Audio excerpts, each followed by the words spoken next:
Peace and blessings to the 12 tribes of Israel. Today I'm going to deal with a commentary share called Cheesecake Factory Love.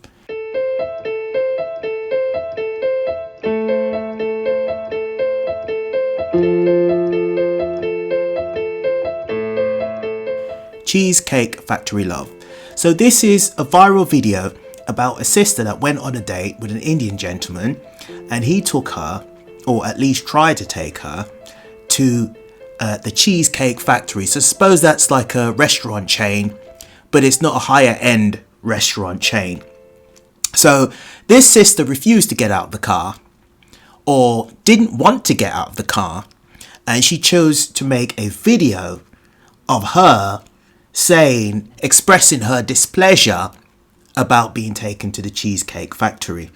And then she continued to express her displeasure to the gentleman in his own car, saying that she didn't like being taken to the Cheesecake Factory, and she went on to say to him that she would prefer to go to a higher end restaurant.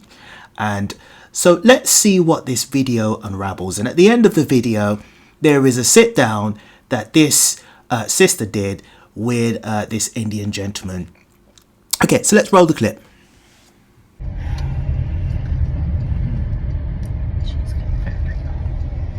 Hello? Nothing. I'm just talking to my girls. Okay. Tell them I said hi. Yeah.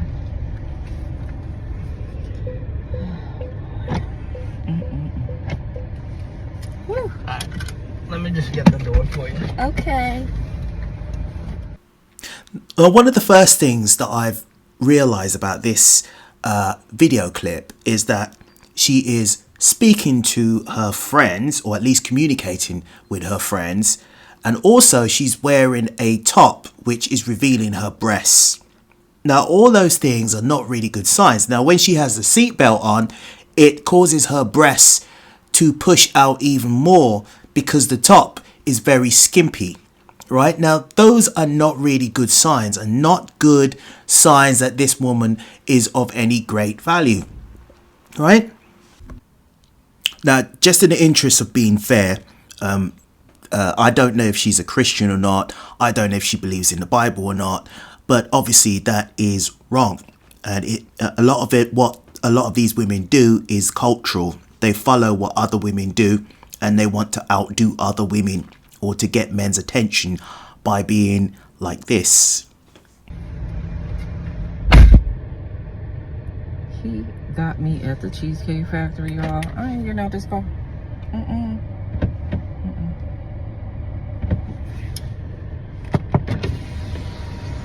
Yes. Would you want me to open the door for you? Look. Are you're recording me? Yeah. Yeah. This is the Cheesecake Factory. This is the Cheesecake Factory, y'all. What's the problem with that? This is a chain restaurant. Who takes someone that looks like this to a chain restaurant? You want to talk about it? I'm fine with talking about it, even in front of them.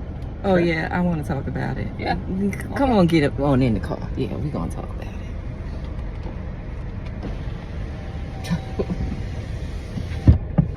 Oh, okay. And not being funny, this woman acts as if like she's 20 years old or 19. I can hazard a guess that this woman is in her 30s, or if not 40s. This is not the way how you do life. If someone takes you on a date, first dates are for literally just meeting up and talking, right? You literally can sit in a park and have a first date. You can take your lunch break from work and go and sit in the park and speak to someone for an hour, and that's a date.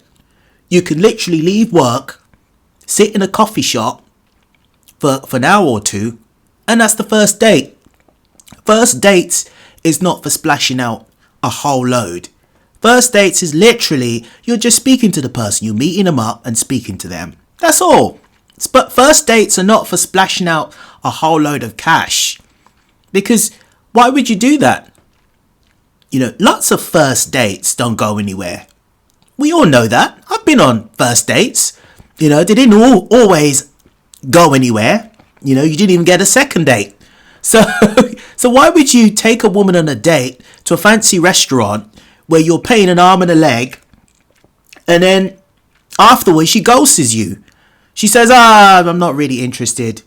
So you spend all of that money to impress this woman, and at the end of it, she says she's not interested. So how was the man supposed to feel afterwards? Okay. So yes, let's talk about it. Let's talk about it. So you expect a man to go all out on the first date. Is that right? I mean, you're supposed to. Look at, I mean, when you take out a beautiful woman and you're courting her, because I get courted. So you're courting her, right? You're supposed to take care of her. You're supposed to cover her. You're supposed to protect her, cherish her, treat her well, right? Yeah. That's what you're supposed to do. I agree. I went into this date as I expect, with the expectations for myself, to keep you safe, you know, to respect you, to pay for your food, of course, pick you up, of course, and just treat you like a gentleman, which I believe I have done. I mean, you've been pretty nice, but I mean, and then Cheesecake Factory. I, on the other hand, have certain expectations for a girl I go out with on the first date. I expect her to be respectful too. I expect her to be cooperative, and at least, you know. What did I do that wasn't cooperative? Well, I mean, like, even like when we were walking to the car, you wouldn't put your hand around my arm or anything like that, or hold my hand or anything like that. I mean, it's too early for that. Okay. I don't know you. I can respect that. I can respect that. Okay. When I got to your apartment to pick you up, you didn't want to invite me in. I can respect that too. We're not again. Maybe I don't we're not know there yet. Okay. I don't know yet. And then, but I mean, I feel like I'm doing everything I'm supposed to do as a woman. But I got myself all made up. There's nothing wrong with the Cheesecake Factory. This woman said that she believed that she's doing everything that she's supposed to be doing as a woman. She got herself made up. So apparently that's all you need to do is just get yourself made up and be very late to your date. And then that's your bit done. Now it's the man's bit now is to take you to a fancy restaurant, wine and dine you and make you feel like a queen of the earth. Even though you don't act like the queen of the earth. I mean, I just find it very, very strange. I really do. But this is modern day dating. Modern day dating is of the devil, just in case you didn't know. Right? Yes, there's a lot wrong with the Cheesecake Factory. Okay, well, look at my planner, where we were gonna go originally.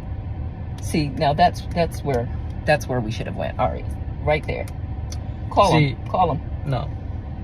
What do you mean no? See, I specifically told you both yesterday and this morning that I'd come to pick you up at 4 p.m. Right? And I got to your place at 4 p.m. You didn't even come downstairs for another hour, and so I was waiting downstairs for an hour. Right? But I wasn't expecting for work to take me so long. I got home a little late, and like I said, I don't know you well enough to invite you up into my apartment, and that is not possible. And that's why I'm thinking, okay, if we're not there in the relationship to, you know, meet at your apartment, then maybe we're not ready in a relationship for such a nice fancy restaurant as Aria, especially if I'm paying for the whole thing, which I'm still willing to do. I would have been, but if we're late, I mean, I told you twice. It wasn't that late. We literally left your place at the time the reservation was supposed to be. And I specifically said 4 because maybe we could get there early and even have some time to get to know each other on the way there and while we're in the parking lot. I mean, and waiting for a reservation. We can still get to know each other. Isn't there another restaurant you can call that, like, you know, it's equivalent to that? I mean, I literally you don't understand. Look at me. I cannot go in the Cheesecake Factory. There's nothing wrong with I that. will die. So obviously this date started off with the wrong foot. You had a man waiting in the car for an hour. You were late to the date. So this man had to sit around for an hour. I mean, you sisters, I don't understand you sisters. I really don't get it. If you're going on a date with someone and he turns up on time, why would you leave someone waiting for a whole hour and then you get an attitude and while you're sitting in the car? And she's actually driving you. He's being your chauffeur. And he's driving you all the way from your house to where the date is supposed to be taking place. So he's your driver. He's sitting around waiting for you. He's your driver. And then you refuse to get out of the car to go to the cheese factory. And now you're choosing some fancy restaurant, which is probably going to cost him an arm and a leg. And now, of course, he's going to say no. Why would he say yes? And you're actually streaming it, or you're videoing it for your friends. I mean, you couldn't make up how wrong a date is supposed to go, how worse a date is supposed to go. I mean, that is a date from hell. It's not a very good sign. I mean, to be honest, if I were him, I wouldn't have a second date with you. That's Okay. embarrassing. Listen, as I said, I have very specific certain expectations for a date. No. I can tell it's not gonna be there. And maybe we're not right for each other. So respectfully, I'm gonna just drop you off at home. Oh, no, he didn't. Yeah, I'm up. So you just want to call it a night? I mean, Yeah. isn't there some kind of compromise or something? Ladies, can you believe this? I'm sorry, y'all. He just pulled but out of the parking space. If I don't feel Can you respected, see- I am not gonna go through I with mean, the rest come of the day. on. Well, I mean, you are serious. You're really leaving. Yeah, I mean, you didn't want this place anyway, right? I mean, I understand that I was late. I understand that. I understand that I could have been a bit more cooperative. You made some good points. That's why I'm willing to compromise. Are you sure you want to go home? I don't have a lot of rules. I don't have a lot of expectations for a first date, but I've already said them, and you've broken every one. Oh So my God. I'm sorry. We're dropping you off home. All right, whatever. Well, I mean, I guess I understand. You got to do what you got to do. A lot of these sisters play around. They play around, push you. And then when you push a man in the corner and then the man goes, oh no, I'm done with this. This is disrespect upon disrespect upon disrespect. And then you're shocked. You're like, oh well, why didn't he's not okay with me. I didn't expect that to happen. But you pushed him though. You pushed him to a point where he doesn't even want to be around you anymore, because you disrespected him. And a lot of you sisters think that every man is like a black man. Right? Now don't get me wrong. The Lord is not okay with interracial dating. I mean, that the Lord is not okay with that. But you think that every man of another race that you get with is supposed to act like a black man. You see, us black men, we put up with a lot. We get crapped on, we get stomped on, we get ignored, we get passed over, we have to pay you loads of money, we have to give up half of our wealth, we have to give up our businesses, our homes, our children. We have to give up a lot to you sisters, right? And you think that every man is the same. Not every man of every race is the same, because there's men of other races have a certain expectation in a woman. And if you do not meet that expectation, it's very small boundaries, by the way. And if you don't meet those boundaries, or you cross over those boundaries, there is a limit of which other men can take your foolishness. You see, black men, we can take it because we're accustomed to it. We're accustomed to be treated like trash. But not every single man of every other race is going to put up with you and your nonsense.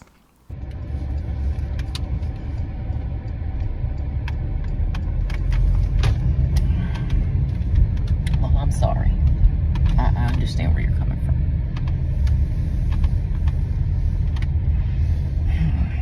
Now, as I've established before, the Lord is not happy with interracial dating, right? I mean, to be honest, the dating in general that goes on today is of the devil anyway. I mean, it's the dating scene at the moment is of the devil. I mean, all you have is a bunch of single people just going from date to date to date to date to date, and not really getting anywhere. Or you might have a three month relationship, sometimes more than that, and then the woman will just leave, and then you start scratching your head thinking, what was that about? You've wasted time, money, energy, and you'll never get it back. It's gone. Right? That's what dating is today. Anyhow, let me get off that soapbox. Now, the Bible does talk about a woman being virtuous. So when you're a man, the Lord is not okay with interracial dating, so don't get me wrong, right? But the guy operated really well in this situation, because the Bible does talk about when you're looking for a woman, you should be looking for a virtuous woman, right? A virtuous woman should have the qualities, which is kindness, not be entitled, have high expectations. It should be a very humble woman. Now, don't get me wrong. In the end, the lady in the video, the sister in the video, was very humble. She did say sorry because she realized that the date was over after that. And after that, he didn't kick her out. He actually drove her all the way back home. So, she was very remorseful of it. And I can see that she's not a thoroughly indecent person, right? Now, when you're looking for a wife, you're supposed to be looking for a virtuous woman. So let's go to Proverbs 12:4.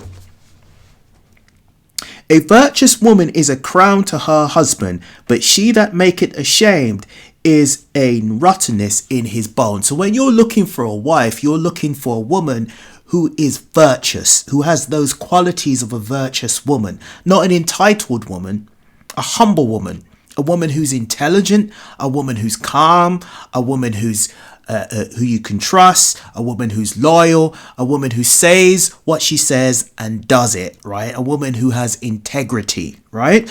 Those some of the qualities you need to be looking for in a wife. Now let's go to the Apocrypha. Let's quickly go for a few scriptures. So we're going to go to Sirach 5 and we're going to read from 11 to 15. We're just going to rattle off a couple of scriptures and then we'll close. So Sirach is Ecclesiasticus in the Apocrypha. So we're reading Ecclesiasticus 5 and we're reading from 11 to 15.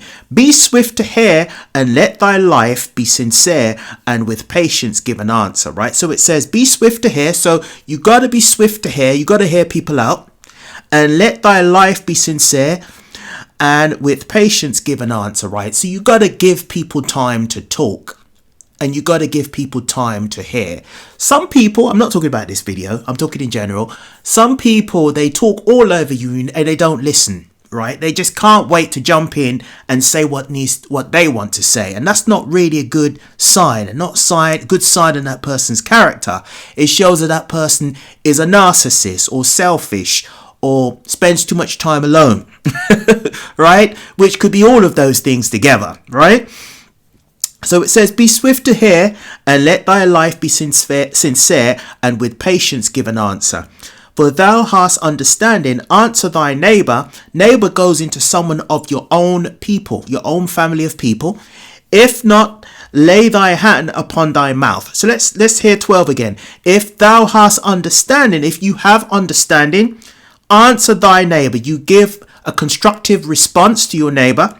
If not, lay thy hand upon thy mouth. So if you don't know what you're talking about, you've never heard it before, just humbly listen and accept what they're saying, or at least listen to what they're saying. And then when you walk away, you kind of think, was that really true or not?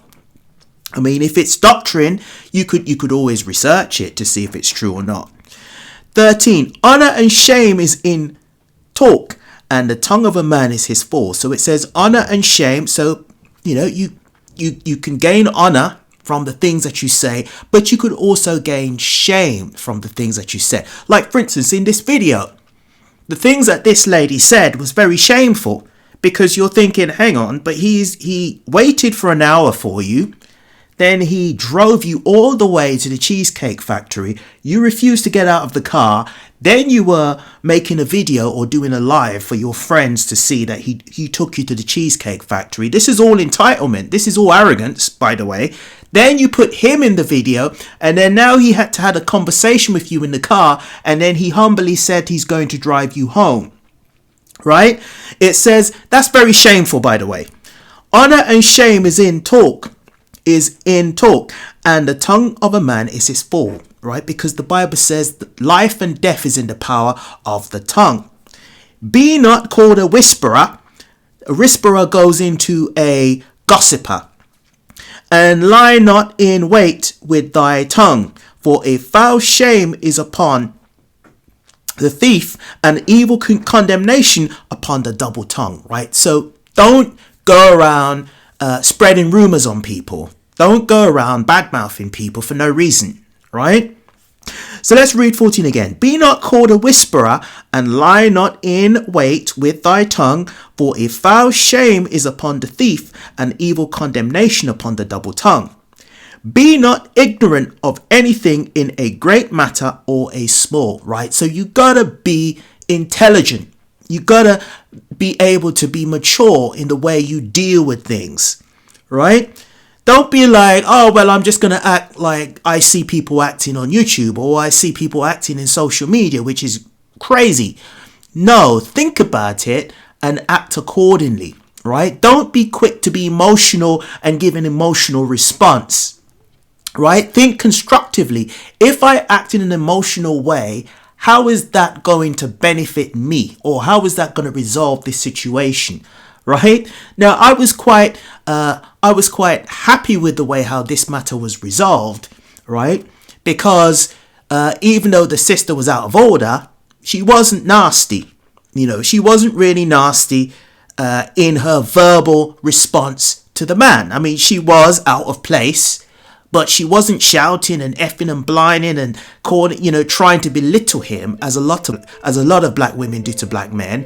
She wasn't like that with this gentleman, right? She calmly explained, and she even said sorry, right? And the gentleman was such a good guy that he actually humbly explained and actually drove her home, which shows that this man is of a good character. Brothers and sisters, I'm going to end it here. I hope you were edified. Shalom.